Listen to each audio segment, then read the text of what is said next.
Então esse movimento da patrística, irmãos, onde São Jerônimo fez parte, foi fundamental para a criação, doutrinária da igreja, principalmente porque São Jerônimo ele fez parte da patrística junto com Santo Agostinho.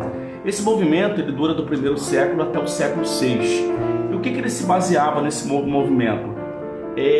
A permanência da doutrina dos 12 apóstolos, ou seja, a continuidade dos 12 apóstolos. É claro que depois isso tudo vai se tornar uma bagunça, como a gente está vendo até os dias de hoje.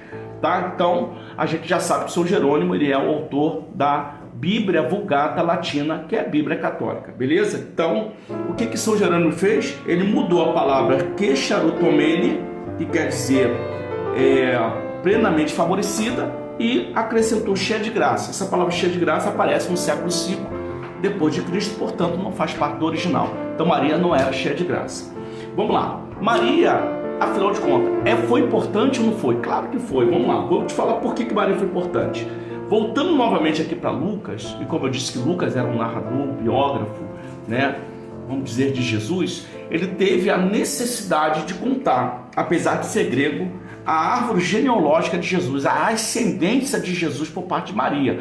Por quê? Porque ele queria provar que Maria, de fato, era descendente de Davi, portanto, que Jesus fazia parte dessa herança real da casa de Davi, ou Beit David, como se diz no hebraico.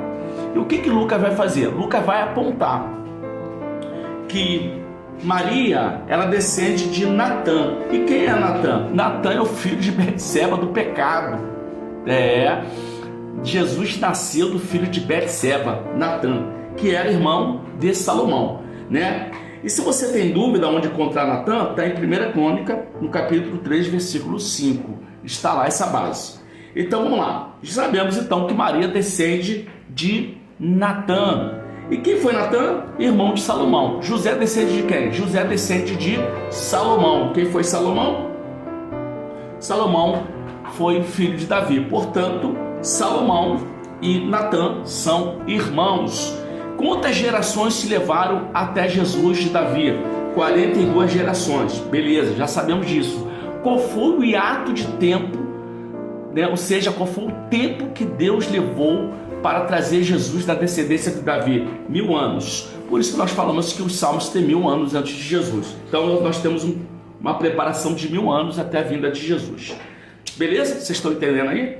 Nós vamos então agora entender o porquê que Maria era tão importante. Bem, ela era da casa de Davi, ela fazia parte da tribo de Judá, que é uma tribo específica, a qual nós sabemos que viria o Messias.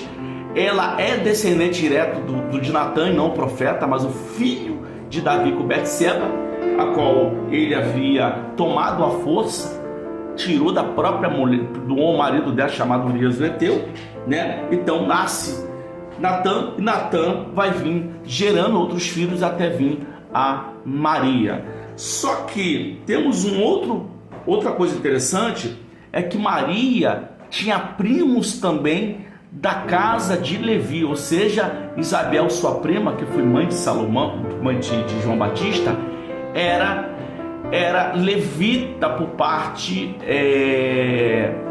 da casa dos sacerdotes, ou seja, João Batista renega o sacerdócio para ser profeta, mas ele era sacerdote, por isso ele vai preparar Jesus no Jordão. Tudo está seguindo o plano de Deus, mas mesmo assim, com todas essas qualidades, Maria ainda não pode ser a mãe redentora ou uma corredentora deste mundo. E aí agora nós vamos passar para o último vídeo, que eu vou te explicar o porquê que Maria se tornou a corredentora por parte da Igreja Católica e não da Bíblia, como eu estou tentando provar aqui.